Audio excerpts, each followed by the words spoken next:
Un periodismo que educa, que informa, que construye.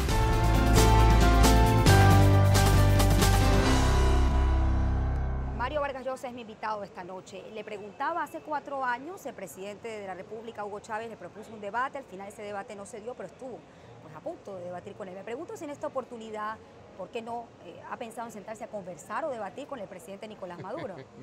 No he venido a discutir con nadie.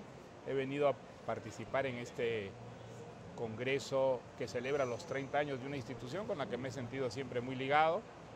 Y las, digamos, declaraciones que yo hago no representan a nadie. Yo no soy representante de nadie, son las opiniones de un escritor independiente. Y ni siquiera tengo una vocación de polemista, contrariamente a la imagen que se han formado de mí algunas personas, no tengo vocación de polemista, simplemente las cosas que defiendo las defiendo con más entusiasmo, con más energía, y eso me crea muchas veces una imagen en la que yo mismo no me reconozco, ¿no? ¿Por qué no se reconoce? Interesante eso. No, porque no soy eso, no soy una persona que ande buscando las polémicas, digamos. Yo me formé en una época en que los escritores no entendían la literatura totalmente disociada de la política. Eso ha cambiado mucho hoy en día. Los escritores jóvenes hoy día más bien tienen gran desprecio por la política, pero en mi época era inconcebible que un escritor desdeñara, despreciara la política. Nosotros sentíamos que teníamos la obligación al mismo tiempo que escribíamos de participar en el debate público, de luchar por las mejores opciones. Y eso hoy día ha quedado un poco al margen de lo que es la actitud general de los escritores, pero bueno, yo me formé así y entonces bueno, pues eso lo llevó en el 90 a ser candidato del Perú a la política. Sí, bueno, no fue exactamente eso. En el Perú hubo un intento del presidente de entonces, Alan García, de nacionalizar todo el sistema financiero, los bancos, las compañías de seguros, las financieras.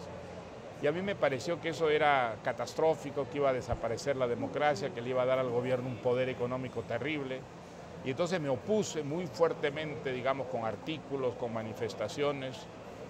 Y como tuvimos éxito, nosotros utilizamos todos los recursos de la democracia para impedir, digamos, esa nacionalización. Y tuvimos éxito, al final no consiguió Alan García lo que quería. Eso creó la idea de que yo podía ser un candidato y me sentí muy presionado en contra de mi vocación de aceptar esa candidatura.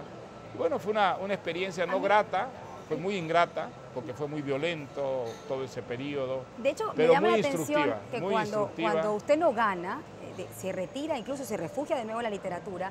Y ahí yo me preguntaba cuando leía su historia, si realmente cree que a través de la literatura se puede cambiar una sociedad, o uno tiene que vincularse a la política para las grandes transformaciones sociales. ¿Dónde cree usted que es más útil? Mire, son cosas distintas. Digamos, yo creo que la literatura ejerce una influencia, pero es una influencia indirecta, no, digamos, previsible, porque es una influencia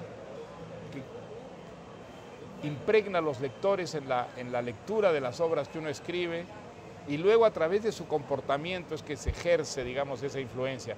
Pero es algo muy sutil y muy difícil de cuantificar. Muy distinto es si uno le interesa mucho la acción política, pues allí las acciones políticas tienen consecuencias más o menos inmediatas y que son, digamos, detectables, ¿no? En el caso de la literatura, no.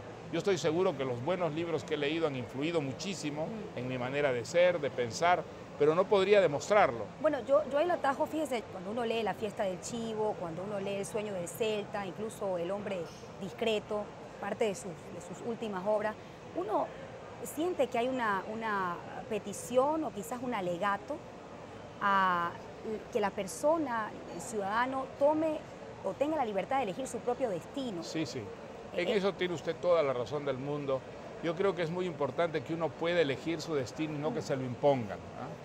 Que no le impongan a uno una manera de ser, una manera de vivir, una manera de trabajar, que se cree una autonomía suficiente como para que uno pueda decidir qué tipo de vida quiere tener. ¿Por qué esa necesidad de tocar esos temas? ¿Siente que la ciudadanía, estamos hablando de América Latina o del mundo, siempre ha estado atada a las decisiones de otros? Digamos, escribo sobre ciertas cosas no por razones ideológicas, es porque ciertos personajes o ciertas situaciones de pronto estimulan mucho mi imaginación y me hacen concebir una historia. Y la verdad es que durante todo el periodo en que estoy trabajando esa historia no tengo prácticamente conciencia de que eso puede tener unas repercusiones de tipo político o social. Las tienen al final porque creo que todas las obras literarias generan siempre algún tipo de ideas en torno a la problemática social, pero no es nunca mi intención. Si yo quiero o defender algo, criticar algo en el campo político, pues escribo un artículo, doy una conferencia, no se me ocurriría escribir un cuento o una novela. Yo creo que la literatura no puede estar al servicio de la política sin desaparecer, sin morirse, sin que desaparezca el poder de persuasión que debe tener un libro.